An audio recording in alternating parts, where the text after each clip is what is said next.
Hello my YouTube family, कैसे हो आप सब। गाइज, हमारा जो आज का टॉपिक होने वाला है वो फेशियल के ऊपर होने वाला है। ये टॉपिक जो है वो थोड़ा लंबा होने वाला है, इसीलिए मैं आपको इसके कई पार्ट में बताऊंगी।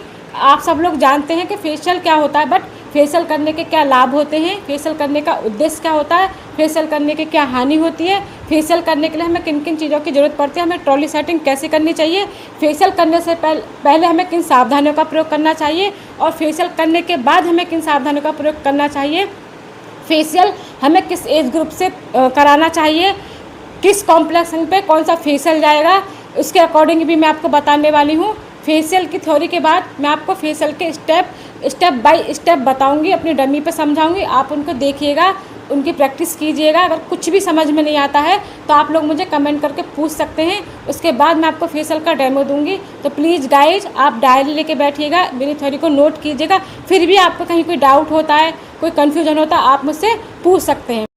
अब फेशियल आखिर होता क्या है।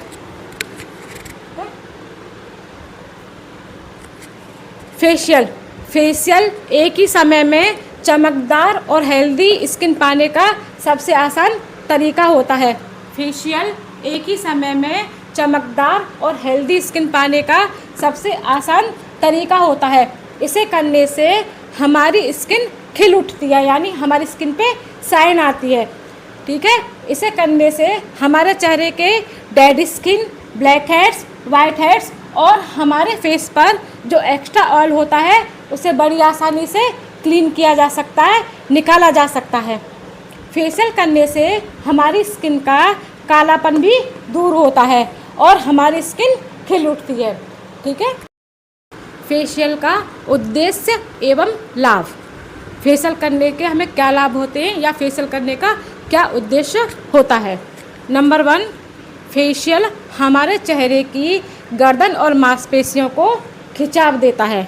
नंबर 2, चेहरे की नसों को उत्तेजित व एक्टिव करता है। नंबर 3, चेहरे की त्वचा को पोषण प्रदान करता है। नंबर 4, चेहरे की त्वचा पर झुर्रियों को जल्दी आने से रोकता है। नंबर 5, चेहरे को बेडौल बनाने वाली चर्बी को जमा होने से रोकता है। नंबर 6, चेहरे की रक्त नलिकाओं में रक्त संचार को तीव्र करता है। नंबर 7, चेहरे की त्वचा की गहराई से सफाई करने में सहायक होता है। नंबर 8, सुखदायक व आरामदायक अनुभूति प्रदान करता है, जिसका मानसिक व प्रत्यक्ष प्रभाव हमारे चेहरे के सौंदर्य पर पड़ता है। नंबर 9, तनाव से मुक्ति प्रदान करता है। नंबर 10, डार्क सर्कल्स को भी कम करने में सहायक होता है। फेशियल के लिए उपयुक्त परिस्थितियाँ। फेशियल के लिए क्या क्या परिस्थितियाँ अच्छी होनी चाहिए। नंबर 1, जिस रूम में फेशियल करें वह रूम शांत और स्वच्छ होना चाहिए, यानी वो रूम एकदम शांत होना चाहिए और एकदम क्लीन होना चाहिए। नंबर 2, कमरे में धीमी रोशनी की व्यवस्था अवश्य होनी चाहिए। नंबर 3, मौसम के अनुसार कमरे का एसी, कूलर या हीटर की व्यवस्था भी आपको अवश्य रखनी चाहिए।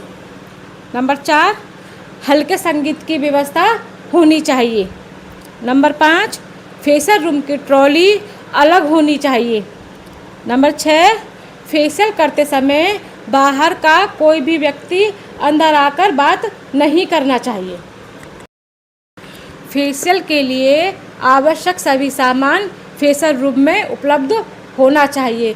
गाइज, ये थी फेशियल के लिए उपयुक्त परिस्थितियाँ। तो गाइज, ये थी फेशियल के लिए उपयुक्त परिस्थितियाँ। अब आगे की जो थ्योरी है मैं फेशियल की थ्योरी पार्ट 2 में बताऊँगी।